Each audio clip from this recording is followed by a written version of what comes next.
Pai do Senhor, pessoal, seja muito bem-vindo a mais uma aula, dando continuidade ao nosso estudo. E hoje nós vamos falar sobre a Santa Ceia do Senhor, que é uma das ordenanças, né? Primeiro o batismo e depois a Santa Ceia, né? Para você que aceitou a Jesus como Senhor e Salvador, mensalmente você participa de um momento extremamente importante, que é o momento da ceia, aonde você ali recebe o pão, você recebe o vinho, e na aula de hoje você vai entender por que que nós fazemos todo aquele cerimonial relacionado à ceia, certo? Então vamos lá?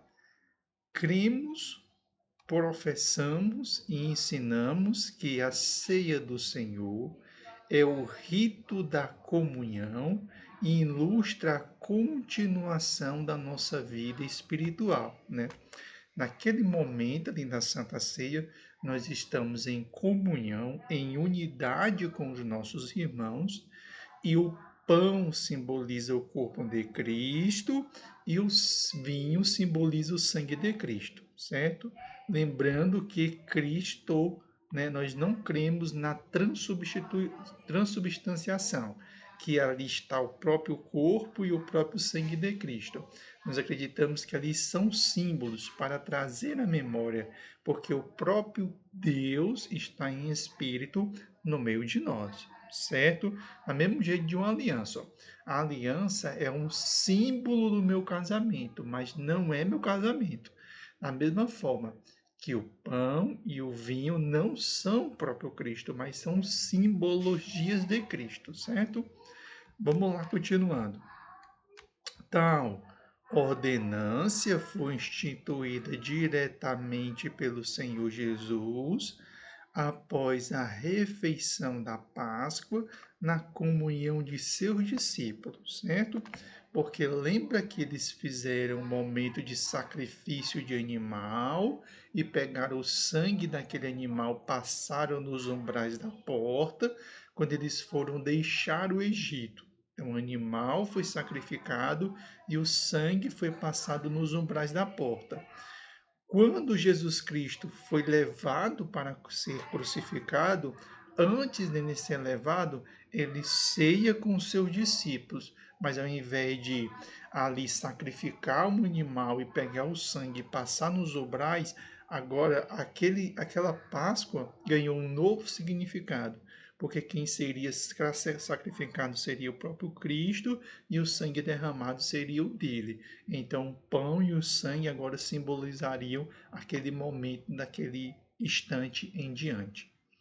Jesus tomou o pão e, abençoando-os, partiu e deu aos discípulos. Olha o que ele disse: ó, tomai, comei, isto é o meu corpo. Porque lembra quando Moisés sai do Egito junto com o povo, é sacrificado o animal e o sangue é passado nos umbrais. Então Cristo diz o quê? Este pão é uma simbologia do meu corpo, certo? E tomando o cálice e dando graças, deu-lhe dizendo: bebei dele todos, porque isto é o meu sangue, o sangue do Novo Testamento, que é derramado por muitos para a remissão dos pecados. Mateus capítulo 26, versículos 26 ao 27, né? E o vinho ia simbolizar o sangue de Cristo que logo em breve seria derramado, certo? Desde então, a igreja vem celebrando esse memorial e proclamando a nova aliança. Então, desde o momento em que Cristo fez isso, e enquanto Jesus não voltar, mensalmente nós nos reunimos e trazemos à memória o sacrifício de Cristo. Esse novo concerto é o cumprimento das promessas divinas desde o Antigo Testamento, sendo o próprio Jesus o Cordeiro de Deus que tira o pecado do mundo, e a nossa Páscoa, porque Cristo, nossa Páscoa, foi crucificado por todos nós. Porque lembra quando eles foram deixar o Egito, né, para que eles não fossem mortos quando o anjo da morte ali passasse durante a madrugada. Foi sacrificado o animal para que determinadas famílias e o sangue era passado nos umbrais. A mesma coisa que acontece conosco hoje em dia, mas através do sacrifício de Cristo. O significado da ceia do Senhor. Essa solenidade é um rito contínuo da igreja visível, certo? Então a igreja todos os meses se reúne para celebrar a ceia, certo? Instituído como memorial da morte de Jesus e de sua vida, porque diz assim, ó, porque todas as vezes que comerdes este pão e beberdes este cálice, anunciai a morte do Senhor até que ele venha, certo? Então, todas as vezes que nós nos reunimos na igreja para ceiar, nós estamos anunciando a morte de Cristo, lembrando a morte de Cristo até que um dia ele possa vir, certo? A expressão todas as vezes remete o quê? Uma continuidade, né? Porque muitos dizem, não, a ceia foi lá no passado, não precisa mais. Não, todas as vezes é um processo de continuidade. Temos aqui o passado, a morte de Jesus, o presente, que é a nossa comunhão com Ele e com os irmãos, e o futuro, que é a sua volta, certo? Pode ser dito que as igrejas do período apostólico celebravam semanalmente a ceia do Senhor, certo? Enquanto nós fazemos isso uma única vez ao mês, as igrejas do passado faziam isso semanalmente, certo? Quando diz assim, ó, no primeiro dia da semana, ajuntando-se os discípulos para partir o pão. Atos capítulo 20, versículo 7. Nós a celebramos numa frequência suficiente para evitar intervalos longos entre os períodos de reflexão, comunhão e ação de graças. Entendemos que se trata de uma solenidade de bênção e de comunhão para os crentes. Ela é ministrada a todos os crentes em Jesus, batizados em água e em plena comunhão com a igreja, certo? Existem algumas denominações que você pode participar da ceia sem ser batizado, né? Mas o ideal, do ponto de vista bíblico, é que você seja batizado, porque o batismo que é um novo nascimento, né?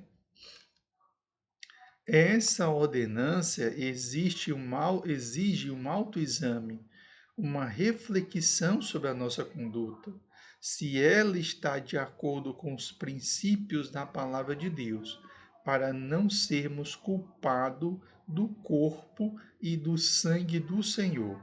1 Coríntios, capítulo 11, versículo 27, ou seja, responsabilizados pela morte de Cristo. Cuidado!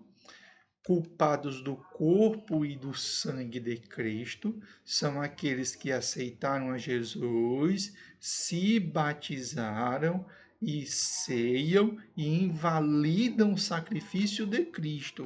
Se por acaso você ceiou na inocência, você não é culpado do corpo e do sangue de Cristo, porque muitos chegam na igreja, veem as pessoas ceiando e por inocência ceiam, certo? Essas pessoas não são responsabilizadas. Responsabilizado quem é? É aquele que tem discernimento, que tem conhecimento. Outro elemento a título de esclarecimento para você. Se você aceitou a Jesus, foi batizado, aí você já ceia, passou um dia extremamente atribulado, está passando por um momento de adversidade na sua vida, e na hora da ceia, se alguma coisa te condena, peça perdão ao Senhor, peça para Ele te perdoar, quem você tenha machucado, magoado, perdoe também, para que você possa estar livre para ceiar, certo? Os elementos da ceia do Senhor, as palavras de Jesus, isto é o meu corpo e isto é o meu sangue. mostra os dois elementos da ceia do Senhor. Tendo Jesus ministrado pessoalmente os dois elementos aos seus discípulos, fica cabalmente demonstrado que as expressões isto é o meu corpo e isto é o meu sangue não são literais, mas refere-se a uma linguagem metafórica, certo? Que é chamado de transubstanciação. Muitos acham que ali está o próprio sangue de Cristo e o próprio corpo. Não, são simbologias do mesmo jeito. A minha aliança é um símbolo do meu casamento, mas não é meu casamento. Meu casamento é o meu dia a dia com a minha esposa, certo? E o vinho e o pão são simbologias de Cristo, certo? Então, só para ficar claro na sua mente, certo?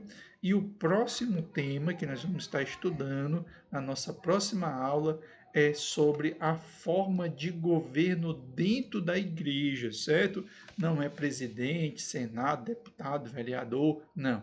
É como funciona, como acontece a organização dentro da igreja, como é que ela é organizada, né? Os parâmetros que a organizam. Espero que vocês tenham gostado desse conteúdo sobre a Santa Ceia. Posso ter trazido mais informação. Se você tiver alguma dúvida, deixe no seu comentário, deixe um comentário aí que eu vou estar tirando qualquer dúvida que vocês tiverem. Que Deus abençoe você e até o nosso próximo encontro.